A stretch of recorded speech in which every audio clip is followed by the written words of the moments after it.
찾습니다. 요한복음 21장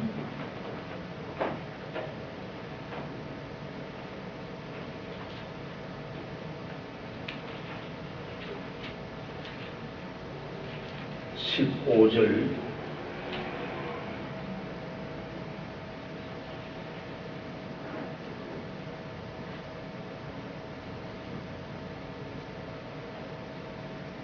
요한복음 21장 15절부터 17절까지 봉독해 드리겠습니다. 그들이 조각 먹은 후에 예수께서 시몬 베드로에게 이르시되 요한의 아들 시몬아 네가 이 사람들보다 나를 더 사랑하느냐 하시니 이르되 주님 그러하였다. 내가 주님을 사랑하는 줄 주님께서 아시나이다. 이르시되 내 어린 양을 먹이라 하시고 또 두 번째 이르시되 요한의 아들 시몬아 네가 나를 사랑하느냐 하시니 이르되 주님 그러하나이다. 내가 주님을 사랑하는 줄 주님께서 아시나이다. 이르시되 내 양을 치라 하시고 세 번째 이르시되 요한의 아들 시몬아 네가 나를 사랑하느냐 하시니 주께서 세 번째 네가 나를 사랑하느냐 하심으로 베드로가 근심하여 이르되 주님 모든 것을 아시오매 내가 주님을 사랑하는 줄을 주님께서 아시나이다. 예수께서 이르시되 내 양을 먹이라. 아멘. 한 곳 더 찾습니다. 마태복음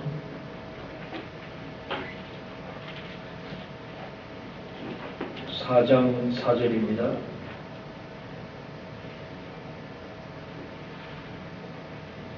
한 절 말씀 우리 다 같이 읽습니다. 마태 4장 4절 시작. 예수께서 대답하여 이르시되 기록되었으되 사람이 떡으로만 살 것이 아니요 하나님의 입으로 우러나오는 모든 말씀으로 살 것이라 하였느니라 하시니 아멘. 오늘도 우리 하나님 앞에 나왔고 함께 하나님 앞에 예배를 드리며 이 시간 또 말씀을 같이 생각하게 된 것 감사를 드리고 축하합니다. 우리가 가장 중요한 일이 뭐겠습니까? 가장 중요한 일은 지금 하는 일이라. 지금 하는 일이 제일 중요합니다. 그리고 또 내게 가장 중요한 시간이 언제이겠습니까? 지금입니다. 또 내게 가장 중요한 사람이 누구이겠습니까? 지금 나와 같이 있는 사람입니다. 이것은 톨스토이가 했던 말인데 그렇습니다.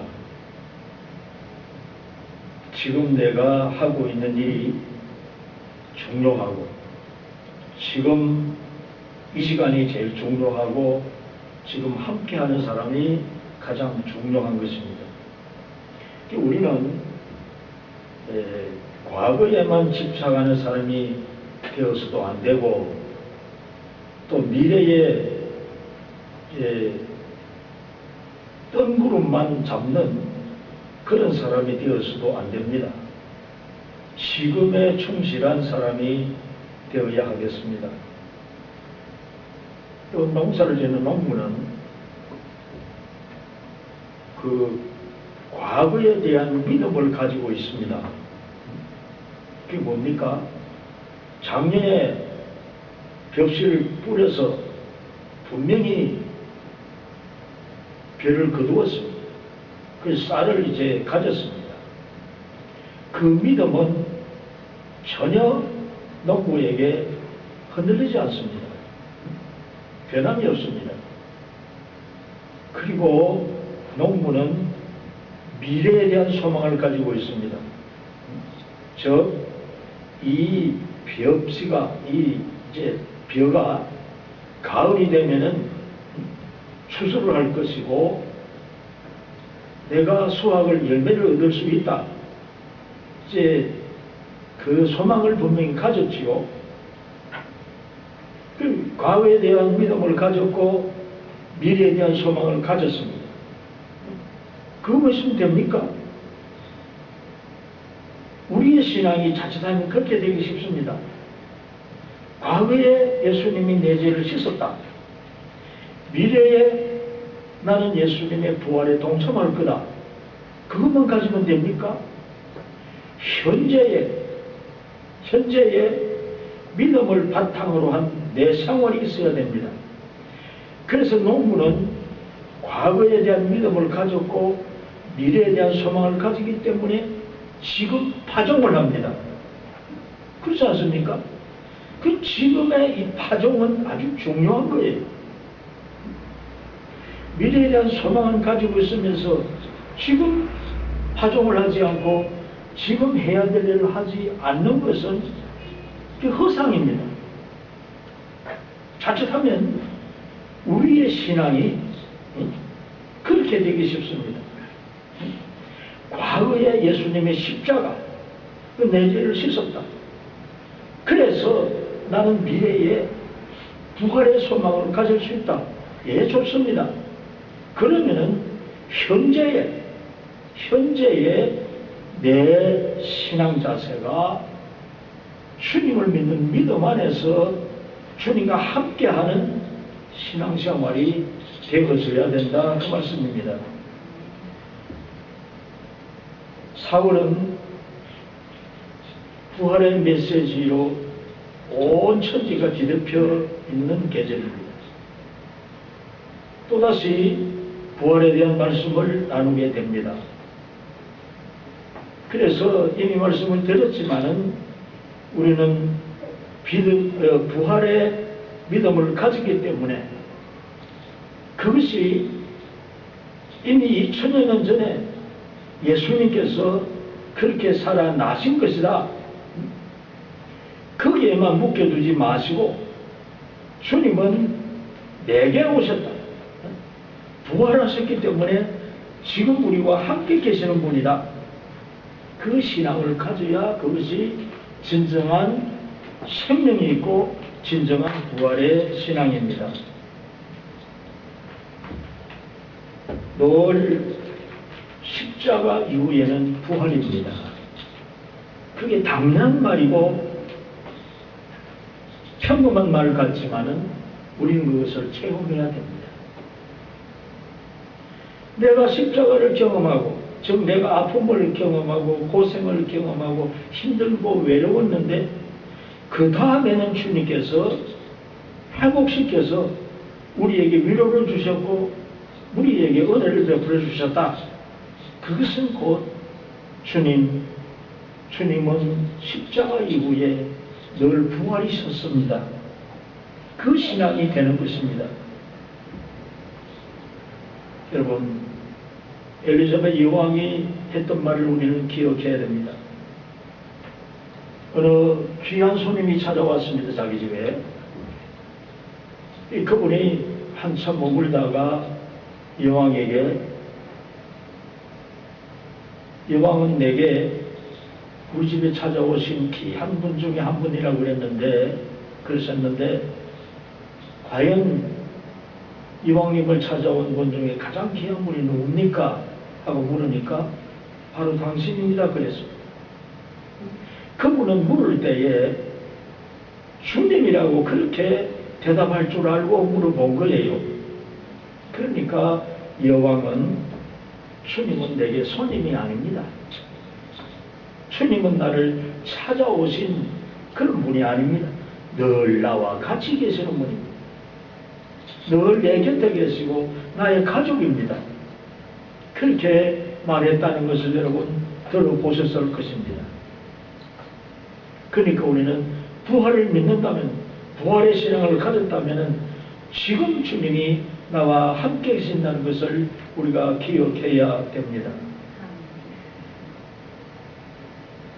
오늘 본문은 우리 주님께서 역시 부활 이후에 세 번째 지세대를 찾아온 내용입니다. 부활의 신앙은 반드시 내가 죽는 것을 전제로 하고 있다는 것을 여러분 기억하시기를 바랍니다. 즉 죽음 이후의 부활이 당연한 것이지요. 내가 죽어야 하는 것이라 그 말입니다. 주님의 죽음은 곧 나의 죽음이라고 했습니다. 그래서 빌립보서 2장 10절에 보면은 뭐라고 말했습니까? 내가 주와 함께 죽었다. 주님과 함께 죽었다고 그랬습니다.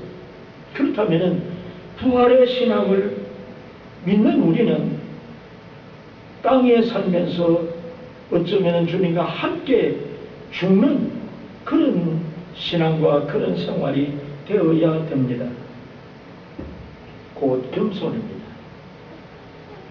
우리 주님은 우리에게 겸손의 본을 보여주셨습니다.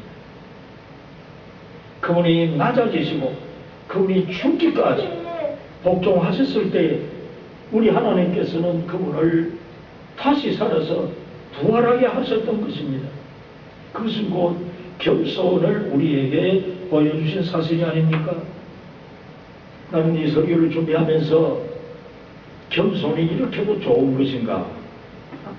겸손이 이렇게도 귀한 것인가? 하는 것을 다시 한번 새삼 느끼게 되었습니다. 겸손은 종기의 길잡이라고 그랬습니다. 잠언 15장 33절에 그 말씀이 있지요. 겸손하면은 존귀하게 되는 그 앞잡이라 옛날 성경에 그렇게 기록했는데 지금 성경에는 길잡이라고 그랬습니다. 그리고 잠언 22장 4절에는 겸손하면 여호와를 경외하게 된다는 의미의 말씀을 했습니다. 참으로 겸손할 줄 아는 사람은 하나님을 높입니다. 하나님을 경외합니다. 그래서 겸손해서 여호와를 경외하는 자는 보상을 받는데 무슨 보상입니까? 재물과 영광과 생명이라고 그랬습니다. 여러분, 재물과 영광과 생명은 우리 모두가 다 원하는 것이 아닙니까? 그것은 겸손한 자에게 하나님께서 보상으로 주시겠다고 하신 것입니다. 우리는 주님을 믿는 자입니다. 십자가를 믿습니다. 그리고 아울러 십자가 이후에는 부활이 있음을 우리가 믿습니다. 그렇다면 우리는 진실로 겸손해지기 위해서 우리 자신을 돌아봐야 될 줄 압니다. 여러분, 우리에게 우리 몸에 찾아올 수 있는 그 무서운 병이 있습니다. 그것은 폐병의 일종인데 폐섬유화라는 병입니다. 폐섬유증이라고 그럽니다. 그 무슨 병이고 하면은 그 폐의 세포가 자기 몸을 해롭게 하는 것인지 혹은 이제 이롭게 하는 것인지 그 구분을 못해요. 그래가지고 무조건 하고 이제 좋은 세포와 막 싸운다 이 말이에요. 그래서 모든 세포를 다 죽여버리고 굳어지게 섬유화 시켜버립니다. 그 폐가 딱딱하게 굳어져 버립니다. 이 서로 싸우는 거지요.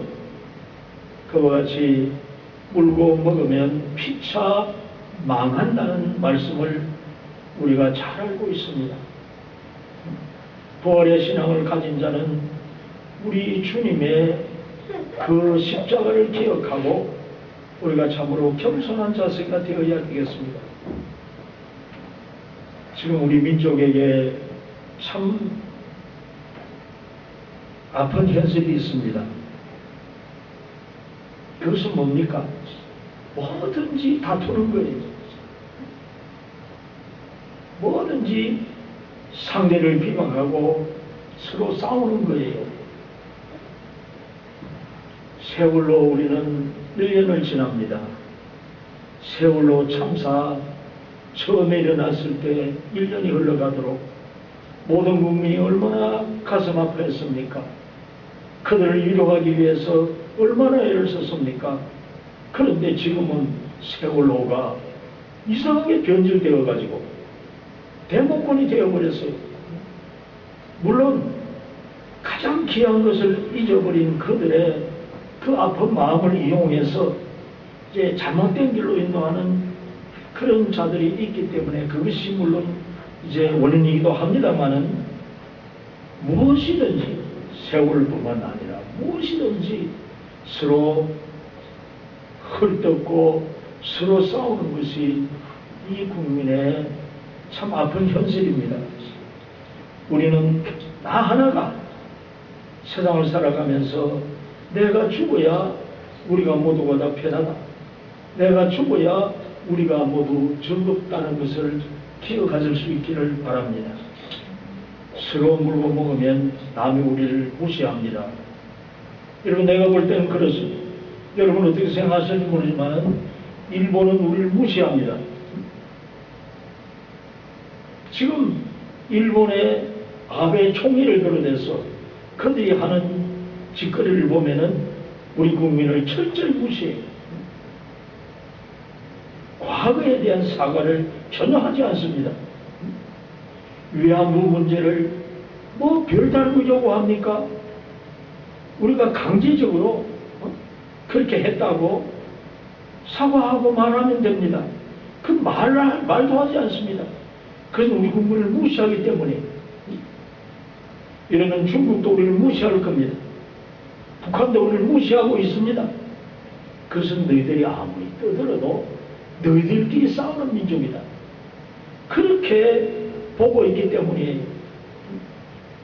우리는 이 아픈 현실을 보면서 우리 자신도 내 생활의 현장에서 참 내가 겸손해지고 내가 낮아져야 된다는 것을 기억하시는 부활의 신앙을 갖는 여러분이 되시기를 바랍니다. 부활은 분명히 소망입니다. 그러나 그 부활 이전에는 내가 낮아지고 내가 겸손해져야 된다는 깊은 교훈이 있다는 것을 여러분이 기억하시기를 바랍니다. 이런 글을 내가 읽었습니다. 어느 부인이 힘들었습니다. 남편을 수발하고 자녀를 양육하고 키우기가, 가사를 돌보고 가정을 끌어나가기가 너무 힘들었습니다. 그래서 그가 하나님, 내가 힘들어서 못 살겠습니다. 그러니 나를 천국으로 빨리 데려가 주세요. 그렇게 하소연을 하고 분용을 했습니다. 그러니까 하나님이 보내신 천사가 찾아왔습니다. 당신이 했던 말을 듣고 당신을 데리러 왔소. 그러면서 이 천사가 당신을 데려가기 전에 몇 가지 부탁이 있는데 그 부탁을 좀 들어줬으면 좋겠소. 예, 말씀해 보세요.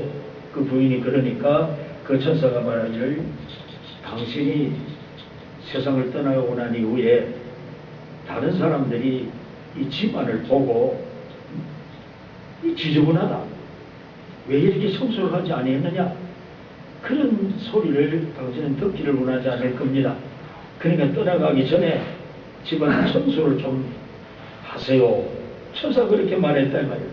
예, 알겠습니다. 그래서 그 부인은 집안을 열심히 청소하기 시작했습니다. 구석구석 썰고 닦고 윤이 나도록 청소를 3일 동안 했어요. 이 3일 동안 청소를 하고 나니까 천사가 찾아왔습니다. 또 한 가지 부탁이 있습니다. 당신을 데려가기 전에 또 한 가지 부탁이 있는데 그것은 뭔가 하니, 당신이 떠나가고 난 이후에 당신의 아이들이 어머니는 참 우리를 사랑했다, 어머니는 참 우리를 위해서 일을 하셨다, 이제 그런 말을 듣는 것이 좋은 것 아니겠소? 그러니까 지금부터 얼마 동안 당신의 자녀들을 위해서 한번 사랑의 삶을 살아보세요. 그리고 천사가 갔다 이 말이에요. 그러니까 그 부인은 아들을 위해서 말도 사랑한다는 말을 하고 감사의 말을 하고 잘한다는 말을 하고 음식도 참으로 좋은 것을 찾아서 준비해서 정성으로 아이들을 사랑했습니다. 그러니까 아이들이 어머니가 변했다고 뭐 좋아서 어쩔 줄을 몰랐습니다. 그러기 3일 이후에 천사가 다시 찾아왔습니다. 그만하면 되었어요. 또 한 가지 마지막으로 부탁이 있는데, 당신이 세상을 떠나고 난 다음에 당신의 남편이 나의 아내는 참 나를 사랑했던 사람이고 나의 아내는 참 내게 좋은 아내였다, 그런 말을 듣는 것이 좋지 않소? 당신이 떠나고 난 다음에 나의 아내는 참 나를 힘들게 했다, 그런 말을 듣는 것이 이제 당신이 원하는 게 아니지 않습니까? 그러니까 남편을 위해서 사랑을 쏟아보세요, 그랬대요. 그러니까 그 남편이 열심히 퇴근해오는 남편을 옛날과 달리 수고했다고 하고 청성을 다해서 사랑을 기울였습니다. 그러니까 남편도 참 싱글벙글 좋아하면서 당신이 변했다고 좋아서줄 줄을 몰랐습니다. 그리고 천사가 찾아왔습니다. 이제 데려가겠다. 그런데 가기 전에 당신 집안을 한번 보세요. 집안을 보니까 자기 집이 천국이 되어버린 거예요. 자기 집이 옛날과 달라져 버린 거예요. 그 원인이 어디 있습니까? 자기가 낮아진 거예요. 자기가 희생한 거예요. 자기가 참고 인내한 거예요. 그것이 부활을 믿는 신앙인의 전제 조건입니다. 다시 사는 것만 믿었지 내가 죽어야 산다는 하나님의 말씀, 성경 말씀의 진리를 우리는 바로 깨달아 알아야 되겠습니다. 그래서 내가 겸손해지고 내가 낮아질 때에 우리 주님의 뜻을 나타내는 것이며 다른 사람에게 부활의 증인이 된다는 사실을 기억하시는 여러분이 되시기를 바랍니다. 그 다음에 부활은 완전한 사랑의 나라의 건설입니다. 천국은 사랑의 나라지요. 우리는 사랑의 나라의 백성입니다. 그래서 부활하신 주님이 베드로에게 거듭 세 번 요한의 아들 시몬아 내가 나를 사랑하느냐 물어보셨지요. 그 의미를 우리는 바로 알아야 됩니다. 우리가 아직 죄인 되었을 때에 그리스도께서 우리를 위하여 죽으심으로 하나님께서 우리에 대한 자기의 사랑을 확정하셨다고 그랬습니다. 부활의 주님이 베드로를 만나고 제자들을 만나서 당부한 게 뭡니까? 뭐지요? 사랑이지요. 그렇지 않습니까?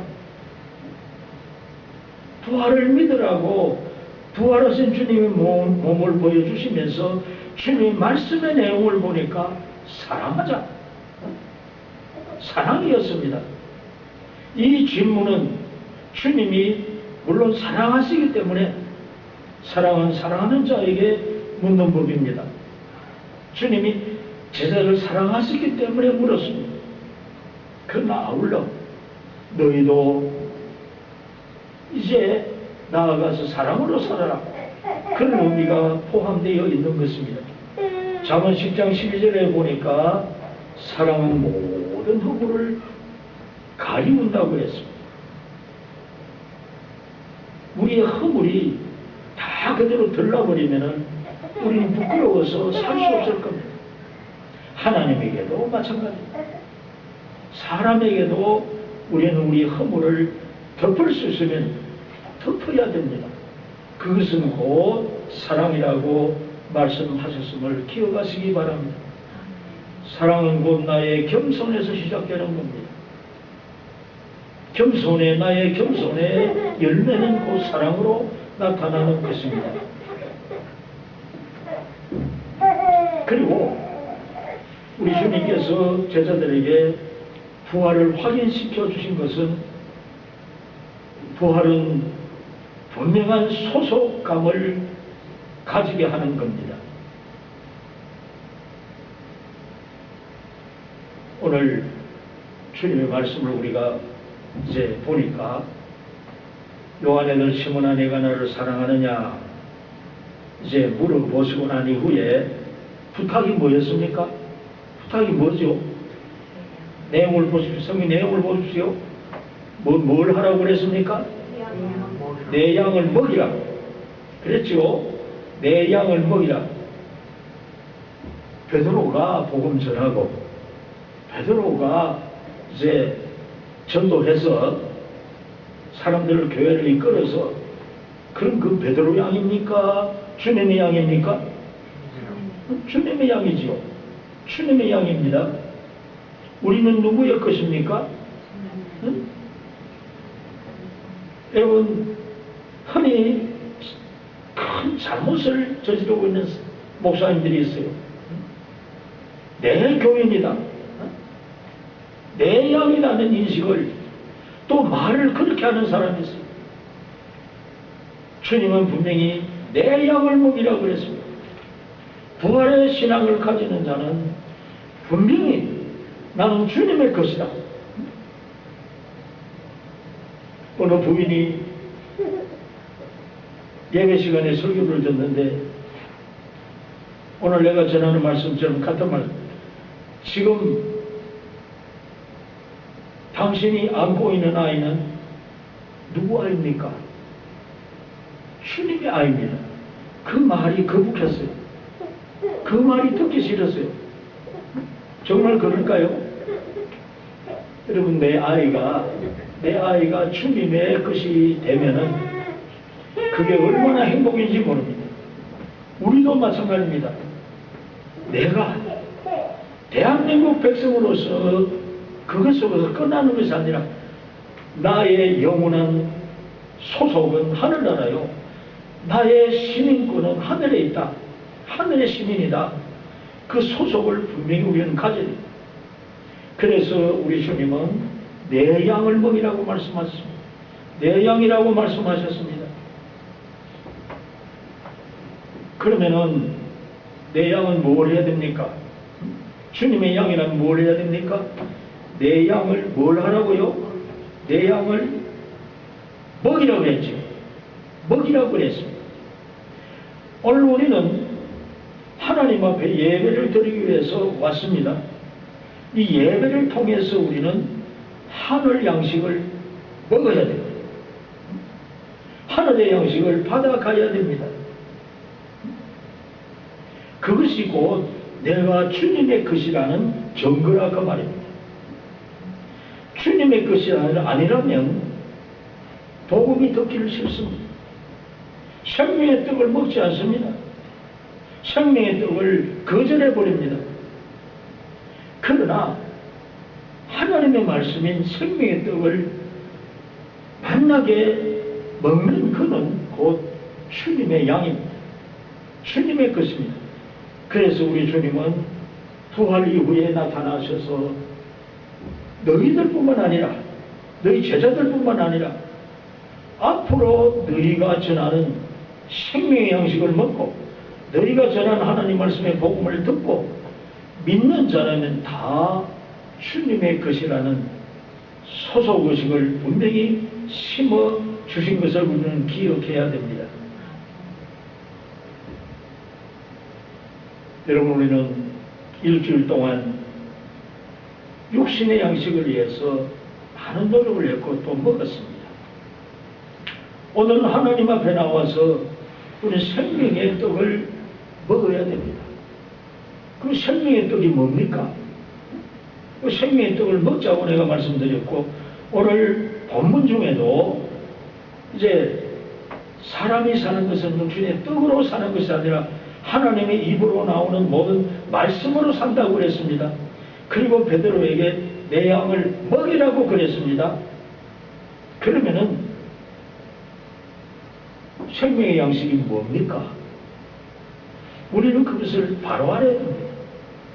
생명의 양식은 뭐가 생명의 양식인가 하면은 곧 예수님입니다.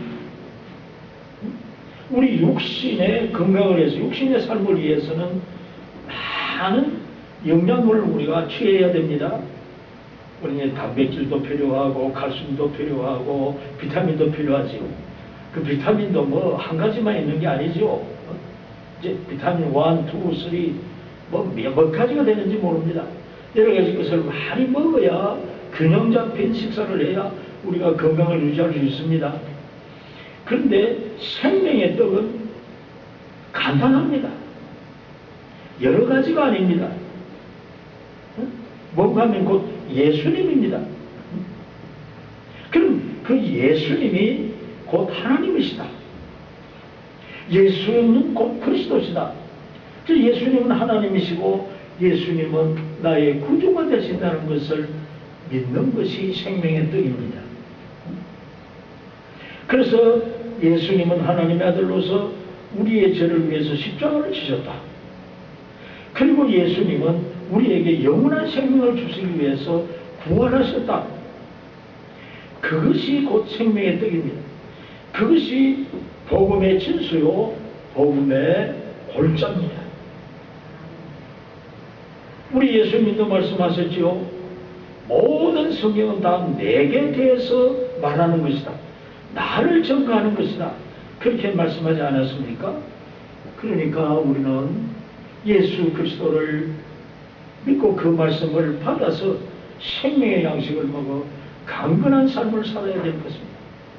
그 강건이라고 하는 것은 곧 무엇을 의미합니까? 여러분, 영의 생각은 곧 생명이라고 그랬고 영의 생각은 곧 평안이라고 그랬습니다. 그게 무슨 의미인가 하면은 쉽게 말해서 쉽게 설명해 드리겠습니다. 영의 생각은 곧 내가 영원한 생명을 위해서 먹고 싶은 하나님 말씀, 그걸 생각하는 것이라고 말합니다. 우리 육신의 생각은 늘 육신의 양식을 위해서 늘 골몰하고 있습니다. 일합니다. 그리고 우리가 먹습니다. 그러면 그 육의 생활은 곧 육신의 양식입니다. 먹는 문제입니다. 그렇다면 영의 생각은 뭔가 하면은 영원한 생명을 위해서 생각하는 것이고 영원한 생명을 위해서 내가 먹는 문제를 생각하는 것입니다. 그게 뭐라고 그랬습니까? 그 생명입니다. 그 생명은 예수님입니다. 예수님의 십자가요, 예수님의 부활입니다. 그것을 믿고 그 말씀을 즐거워하고 그 말씀이 듣고 싶고 그것이 곧 영의 생각이라 그 말입니다. 부활의 주님은 과거의 뿐만은 아닙니다. 미래에 우리에게 소망을 주시는 분으로 끝나는 것이 아닙니다. 지금 우리와 함께 하십니다. 오늘 여기 예배에 참석한 우리 숫자에 한 분을 더 우리는 항상 추가해야 됩니다. 그분이 누굽니까? 주님입니다. 주님도 우리와 함께 와 계시고 주님도 우리와 함께 우리 예배 받으시고 우리 은혜를 베푸시며 영광을 받으시는 분이심을 기억하는 신앙이 되시기 바랍니다.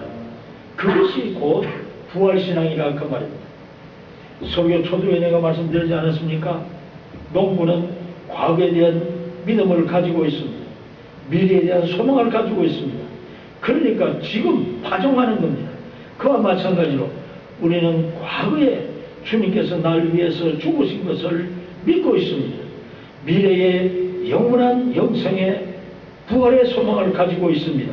그렇다면 지금 우리는 생명의 양식을 먹어야 됩니다. 오늘도 우리는 생명의 양식을 먹었습니다. 이 생명의 양식은 우리 귀로 듣지만은 혹은 눈으로 보는 것 같지만은 그걸 우리 마음에 담는 겁니다. 그것을 성경에서는 믿음이라고 그랬습니다. 믿음의 결국은 곧 뭡니까? 영생이라고 말씀을 하셨습니다. 주님께서 주시는 위대한 소망을 가졌습니다. 2015년 4월도 오늘 마지막 주일, 오늘로서 다 지나갑니다. 지난 한 달 동안 우리는 늘 계속해서 이 부활에 대한 말씀을 함께 생각했고 설교로 들었습니다. 그러면 여러분은 주님은 지금 나의 생활 현장에 와 계신다는 것을 잊지 마시기 바랍니다. 주님이 보시니까 두렵고 주님이 보시니까 무섭고 주님이 보시니까 참 거북한 그런 삶이 아니라 나의 허물을 다 덮어쓰기 위해서 죽기까지 하신 주님이 지금 나를 도우시고 내 곁에 있겠습니다.